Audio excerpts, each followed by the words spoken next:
Fin de blocus du collectif pour un recteur guyanais devant les locaux du rectorat. Alain Ayong, le CAMA et les syndicats ont trouvé un terrain d'entente, un protocole d'accord signé en 5 points cet après-midi. Le recteur s'engage notamment à convoquer un CHSCT dans les plus brefs délais. Ensemble, donnons de l'énergie à notre économie. La liste de Richard Gabriel devra d'abord faire appel à la décision du tribunal administratif qui annule les récentes élections à la Chambre de commerce. L'équipe élue porte également plainte contre la liste adverse. Et puis un tourbillon de couleurs dans votre journal avec les œuvres mosaïques d'Yvette Mena, une centaine d'heures de travail et 10 ans de passion exposées à Matoury pendant une semaine. Mesdames et messieurs, bonsoir. Leur première rencontre hier soir s'était avérée infructueuse. Le collectif s'est à nouveau entretenu avec le recteur Alain Ayong, le CAMA. Aujourd'hui, les membres des syndicats STEG UTG, SNUP FSU et le collectif citoyenne ainsi que le recteur sont parvenus à un protocole d'accord en 5 points cet après-midi. Le recteur s'engage notamment à convoquer un CHSCT dans les plus brefs délais. Ayodele Germa. Cette signature met fin à 5 jours de blocage du rectorat. Elle marque le début de la collaboration du nouveau recteur avec les syndicats et associatifs membres du collectif pour un recteur guyanais. Je pense que je suis satisfait de ces engagements qui sont clairs, qui sont simples, dans un objectif qui est commun, qui est l'avenir des enfants de la Guyane. Et je pense qu'on participe tous et on a tous compris qu'on allait dans le même sens, c'est que les objectifs étaient les mêmes, avec chacun son rôle, évidemment. C'est des organisations professionnelles et citoyennes, et comme je leur ai garanti, mon engagement à moi, c'est prendre mes responsabilités et mettre toute mon énergie, comme je l'ai déjà dit, pour que les choses se passent bien, dans la sérénité, dans l'apaisement. Un apaisement qui, pour les syndicalistes, passe par le respect de la parole donnée sur les 5 points du protocole de sortie de crise. Dans ce document, le recteur s'engage notamment à se pencher sur la question du manque de réactivité et de professionnalisme que le collectif reproche à son équipe dirigeante. Il s'engage aussi à mettre à contribution les organisations professionnelles et citoyennes dans la rédaction du prochain projet académique. La communication interne avec l'ensemble des salariés devrait elle aussi connaître des améliorations et le règlement des arriérés de salaire devrait également être priorisé. Le collectif pour un recteur guyanais tient à préciser sa volonté quant à l'origine du recteur. Un recteur guyanais, pour eux, c'est celui qui connaît le terrain. Pour qu'il n'y ait pas d'amalgame, c'est qu'il y ait une administration qui tienne compte, qui s'investisse pour la Guyane. Et monsieur le recteur nous a fait comprendre qu'il était dans cette démarche-là. De toutes les façons, nous sommes à l'écoute, nous serons vigilants. Et je parlais d'une nouvelle ère, mais on espère que tout le monde se mettra au travail.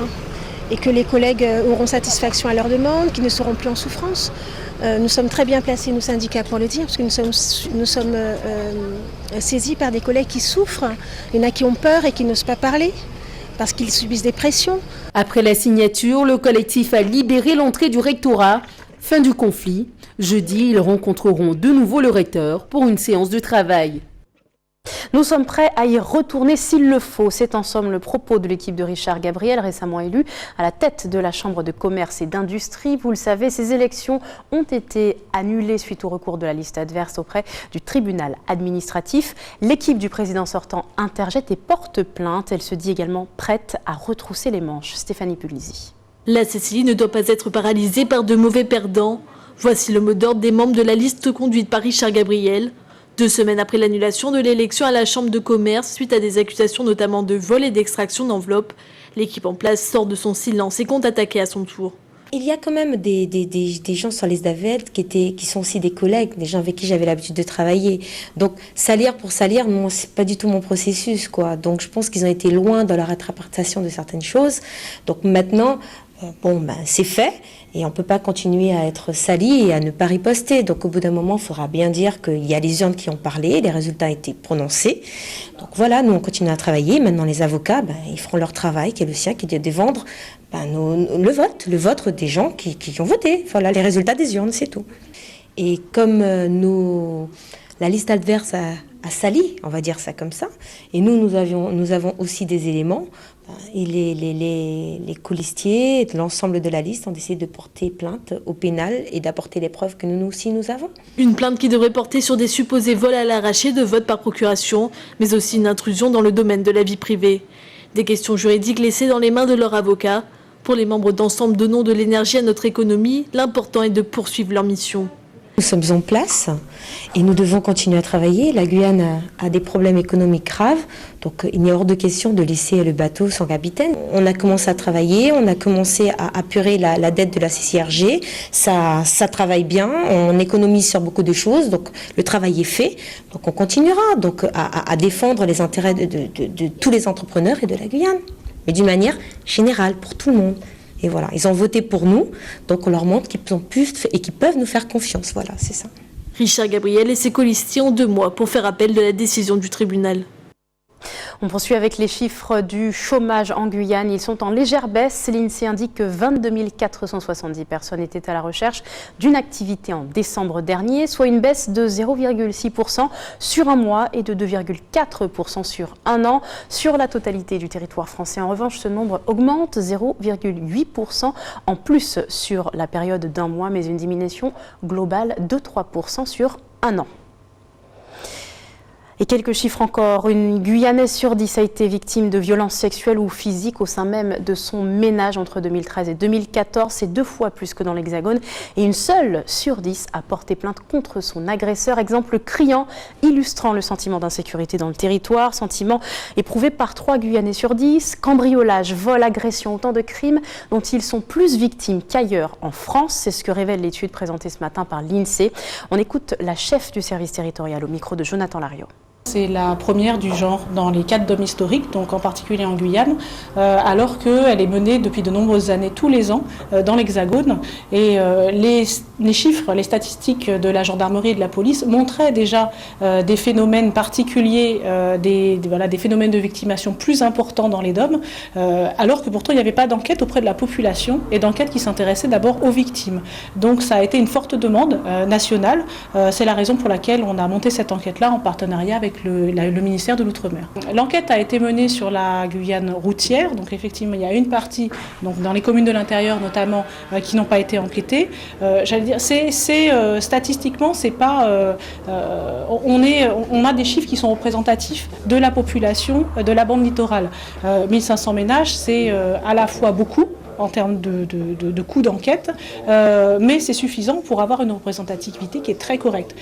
Donc on a effectivement des chiffres qui sont très importants, avec des taux de plainte qui sont assez bas. En ce sens-là, on peut considérer que le sentiment de la population, effectivement, d'insécurité, etc., est très important, même par rapport aux statistiques qui sont enregistrées. À présent, en Guadeloupe, 5 meurtres en 48 heures. La dernière victime de cette série noire était âgée de 24 ans. Le jeune homme, connu des services de police, a succombé à plusieurs blessures par une arme à feu hier soir dans le quartier de 4 Chemins aux Abîmes. On écoute les précisions de Nathalie Dinan, Patrick Curie et Moïse Dexter.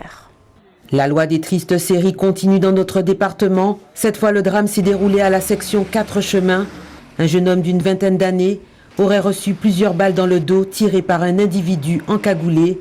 Il le poursuivait armé d'un fusil de chasse. Une scène surréaliste, une conductrice qui rentrait chez elle s'est retrouvée au mauvais endroit, au mauvais moment. En tout cas, vine pour me rentrer en casa et sur Chazo, et en tout cas, tournant la vers aux 4 chemins. Et en quittant 3 coups de fusil. Mais en pas rendre compte c'était coup de fusil, on pensait à péta. Et en fait, on pas vrai pour lumière, mais on qui voit 3 petits boucans qui déboulent là, ils ont mis là, il a couru pour rentrer vers le 4 chemins. Et moi, on continue à avancer et en regardant le rétroviseur, moi, je ralentis. Et là, on ralentit, on avance. Et on l'idée dit, moi, retourner. Mais après ça, l'idée a dit, moi, pas retourner. Alors, on continue progressivement à avancer, mais on pensait après à physique. Et on dit, mais peut-être on peut blesser parce que vraiment, on rentre là, ces coups de fusil la fait. Et on pensait à être blessé, mais on dit peut-être on pas senti ailleurs, on genre gardez-moi, on pas comprendre. Et puis finalement, on continue chez moi.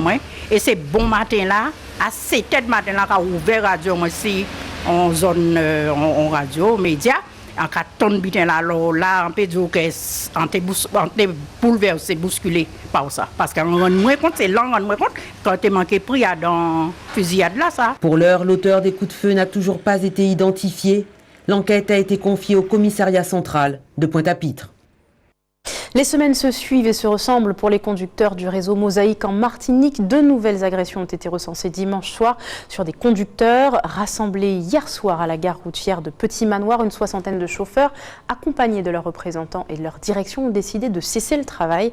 Toutes les lignes du secteur ont été paralysées pour montrer que cette fois-ci la coupe était pleine. Voyez le reportage signé Alizé Lutran, Michelet François. Il est aux alentours de midi hier, ce chauffeur achève sa rotation lorsqu'un individu monte à bord de son bus et le menace avec un couteau. Il commence à parler très fort en disant qu'en créole, ça rappelle des fois un chauffeur qui a mis moi à terre, m'a pitché un chauffeur. L'agresseur prend la fuite, la victime appelle aussitôt la police. En vain, quelques instants après, l'individu s'en prend à un autre chauffeur. Lorsqu'on a vu que personne ne vient, donc j'ai appelé le PC pour dire que ce monsieur-là est revenu derrière nous, il continue à nous menacer. Et comme il n'y a personne pour nous défendre, donc j'ai dit au PC que nous rentrons au parc. On est fatigué de voir toujours la même chose et puis on n'avance pas. Des agressions récurrentes, 5 depuis le début de l'année. Les conducteurs tirent la sonnette d'alarme, lassés de devoir venir travailler, la peur au ventre. Moi, aujourd'hui, je ne peux pas attendre qu'il y ait un mort sur mes collègues. Les conducteurs demandent aujourd'hui à ce que leur sécurité et celle des usagers soient renforcées sur les lignes de bus du réseau. Depuis mars 2015, il y a une délégation qui demande audience au président de la CACEM, qui est M. Jeanne Rose, et qui est aussi maire de Saint-Joseph.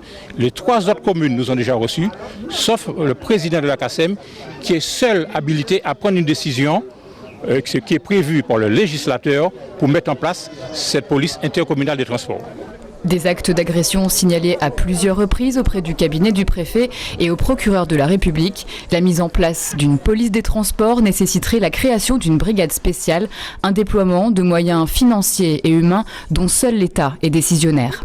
C'est quelque chose sur lequel nous n'avons pas véritablement la main, mais nous préférons veiller à ce que ce qui peut être fait dans l'immédiat le soit. C'est-à-dire que dès lors qu'il y a une agression, que la personne soit appréhendée et que cette personne soit déférée en urgence dans le cadre de la procédure de comparution immédiate et que la peine soit à la hauteur de ce que cela représente. Je rappelle qu'une agression d'un chauffeur, une agression dans un bus, cela met non seulement en difficulté les salariés des structures qui mettent en place le service, mais cela met aussi en difficulté les usagers. Les salariés de la CFTU prévoient de se réunir en assemblée générale pour faire remonter leurs doléances au pouvoir public.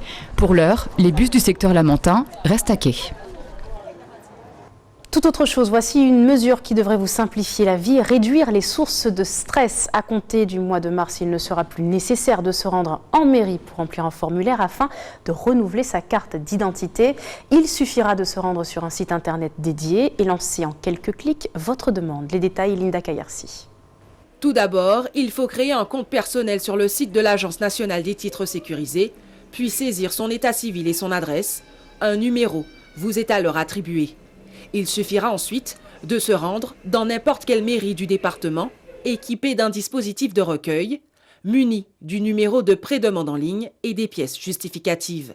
L'agent du service d'état civil n'aura plus qu'à vérifier l'exactitude des informations préalablement renseignées par le demandeur et à recueillir ses empreintes digitales. Dans ce dispositif, les communes ont un rôle important à jouer. Elles recueilleront les dossiers et remettront les cartes d'identité. Elles pourront également mettre en place des bornes numériques pour permettre aux usagers ne disposant pas du matériel informatique nécessaire de pouvoir effectuer leurs demandes.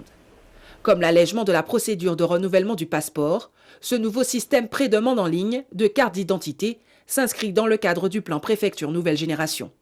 Objectif, améliorer les délais et permettre de lutter plus efficacement contre la fraude documentaire et l'usurpation d'identité. Projetons-nous à présent dans le futur. Nous sommes en 2032. Une météorite endommage une station d'approvisionnement d'énergie sur Mars. Les dégâts sont considérables et le générateur principal doit être réparé de toute urgence par les meilleurs ingénieurs. Un scénario digne d'un blockbuster américain. Et pour ce défi dit R2T2 qui s'est déroulé aujourd'hui à l'ESP à Cayenne, 12 élèves de Guyane ont pu y participer. Jonathan Lariot. Piloter un robot sur Mars depuis la Terre, Une opération digne des plus grands ingénieurs. Mais ici, ce sont les élèves des collèges Réber-Néron et Henri Agarande qui ont pour mission de réparer un moteur de la station spatiale située sur la planète rouge.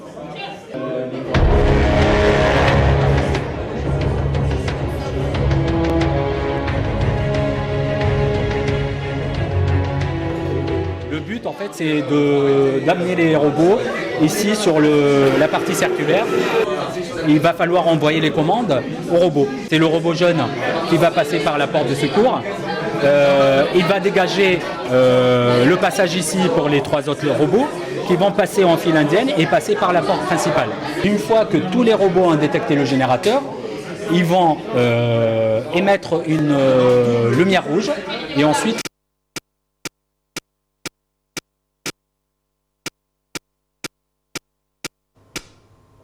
Malheureusement, nous rencontrons des difficultés avec ce reportage. Nous continuons à présent avec cette passion, la passion mosaïque. 2 mots pour résumer une centaine d'heures de travail.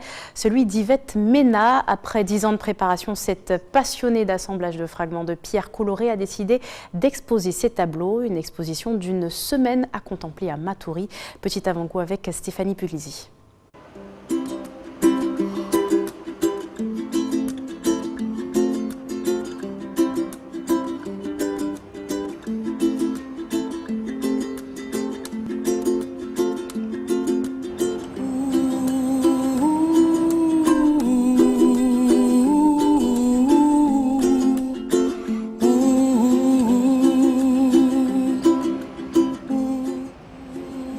Et mes miroirs, alors j'aime beaucoup faire des miroirs parce que ce sont des objets usuels. Tout le monde aime bien se regarder dans un miroir. Voilà, alors celui-ci est essentiellement fait avec du miroir. Celui-là, un petit air un peu plus moderne avec des faïences que j'ai taillées à la carrelette pour leur rendre des formes géométriques et associer en même temps les fleurs que j'aime tant pour leur couleur et leur forme. Voilà, ce sont des belles pièces et qui ont nécessité environ 200 heures de travail. C'est mon passe-temps préféré. Dès que j'ai un petit moment de libre, j'aime composer, me lancer dans un nouveau projet. Voilà, c'est, disons, mon passe-temps. Mon passe-temps pour ne pas m'ennuyer et en même temps avoir toujours des idées créatives et que j'aime mettre en pratique. Depuis une dizaine d'années, voilà, j'ai démarré un stage tout simple de 3 jours, 2 heures et là c'est parti. Après c'est l'entraînement. Des ateliers que j'ai fréquentés pour apprendre à travailler différents matériaux, du verre, de la faïence, des émaux de brillard, du miroir, etc.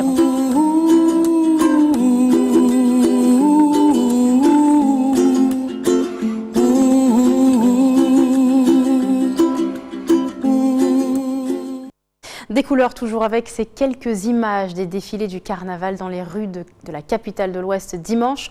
3 groupes ont marqué le coup, Rage Band, Avalanche et Relax Band, tous unis sous le même thème, costume d'antan. Une première sortie plutôt tardive qui s'est déroulée en présence du prince de la capitale. La réaction captée sur place par Elsa Gonzalez.